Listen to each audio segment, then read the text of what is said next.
جسمانی بیماریوں کا تعلق ہے تو اللہ سبحانہ تعالیٰ نے ان کے لیے زمین سے چیزیں پیدا کی جن میں انسان کے لیے شفا رکھی، اور جہاں تک روحانی بیماریوں کا تعلق ہے تو اللہ سبحانہ تعالیٰ نے ان کی شفا کے لیے قرآن نازل کیا۔ بہرحال کوئی بیماری ایسی نہیں کہ جس کے لیے اللہ نے دوا نہ اتاری ہو۔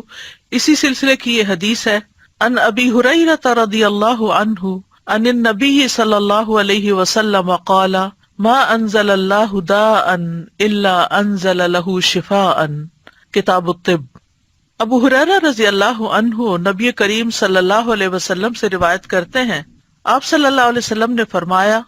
اللہ نے کوئی ایسی بیماری نہیں اتاری جس کی دوا نہ اتاری ہو۔ ما انزل اللہ داء،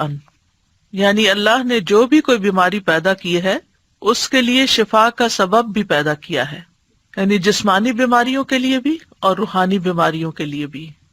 یعنی کوئی بھی بیماری ایسی نہیں۔ ما انزل اللہ داء الا انزل له شفاء، مگر یہ کہ اس کی شفا بھی رکھی ہے اللہ نے۔ تو چونکہ اللہ سبحانہ تعالیٰ نے آسمانی اسباب کے ذریعے بیماری کی شفا کو پیدا کیا تو اس کے لیے اتارنے کا لفظ آیا ہے، انزلہ، اتارا۔ انزال کے کئی ایک معنی علماء نے یہاں پر کیے ہیں۔ ایک قول یہ ہے کہ اس کے اتارنے سے مراد یہ ہے کہ اللہ نے اپنے بندوں کو اس کے متعلق آگاہ کیا ہے، یعنی خبردار کیا ہے، بتایا ہے۔ ایک اور قول یہ ہے کہ رسول اللہ صلی اللہ علیہ وسلم نے ہر بیماری اور اس کے علاج کے متعلق عمومی طور پر خبر دی ہے، یعنی بیماری بھی ہے، اس کی بھی خبر دی، اور علاج بھی ہے۔ ایک قول یہ بھی ہے کہ ان دونوں کے اتارنے سے مراد ان کو پیدا کرنا ہے اور ان کا زمین میں رکھ دینا ہے، یعنی جیسا کہ حدیث میں اس خبر کی طرف اشارہ ہے کہ اللہ نے جو بیماری رکھی اس کے لیے علاج بھی رکھا، یعنی زمین پر رکھا۔ اور ایک اور قول یہ ہے کہ ان دونوں کے اتارنے سے ان کا فرشتوں کے ذریعے اتارنا مراد ہے، وہ فرشتے جو انسانی مخلوق کے نظام کے ساتھ مقرر کیے گئے ہیں۔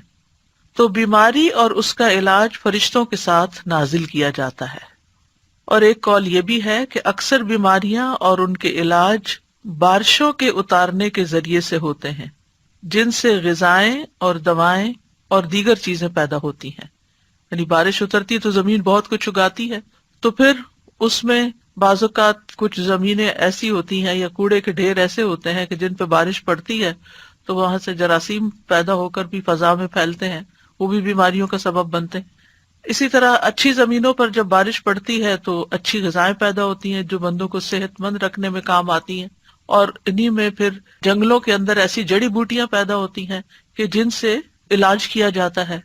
تو بہرحال دونوں چیزیں مقدر ہیں، اللہ کی تقدیر میں سے ہیں، اور یہ اللہ سبحانہ تعالیٰ کی مخلوق پر ایک مکمل مہربانی ہے کہ اگر اللہ تعالیٰ نے انسان کو بیماری کے ذریعے آزمایا ہے تو اس کے علاج کے لیے یا حل کے لیے اللہ نے دوائیں بھی پیدا کی ہیں۔ جیسے انسان اگر گناہ کے ذریعے آزمایا جاتا ہے، یعنی نفس کے کسی شر کی وجہ سے یا شیطان کی وجہ سے وہ آزمائش میں ہے، تو اللہ سبحانہ تعالیٰ نے ایسے اعمال بھی بتائے ہیں کہ جو گناہوں کو مٹانے کا سبب بنتے ہیں، جیسے استغفار وغیرہ ہے۔ اسی طرح ایک اور حدیث سے ہمیں یہ بھی پتہ چلتا ہے کہ سال میں ایک رات وبا اترتی ہے، اور یہ صحیح مسلم کی روایت ہے۔ نبی صلی اللہ علیہ وسلم نے فرمایا کہ برتن ڈھانپ دیا کرو اور مشکیزوں کے منہ باندھ دیا کرو،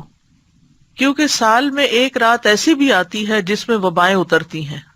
اللہ کے اذن کے ساتھ، اور وہ ایسے برتن پر جسے ڈھانپا نہ گیا ہو، یا وہ مشکیزہ جس کا منہ نہ باندھا گیا ہو، اس پر سے گزرتی ہیں تو اس میں وہ داخل ہو جاتی ہیں۔ مثلاً پینے کی کوئی چیز رکھی ہوئی ہے، رات بھر ننگی رہی ہے اور اس میں وہ وبا داخل ہو چکی ہے، بیماری داخل ہو چکی ہے، اور صبح ہم اٹھتے ہیں اور بغیر بسم اللہ پڑھے اس کو پی جاتے ہیں تو بیماری جسم کے اندر چلی جاتی ہے۔ پھر ایک بندے کے اندر جراثیم آتے ہیں تو وہاں سے وہ دوسرے کو لگ جاتے ہیں، تیسرے کو لگ جاتے ہیں، اور پھر وہ بیماری بہت سو تک پھیل جاتی ہے۔ تو بہرحال بیماری بھی اللہ کے اذن سے ہی آتی ہے، اور ہمیں اس معاملے میں احتیاط بھی کرنے کی ضرورت ہے، اور دوا اور علاج کی بھی ضرورت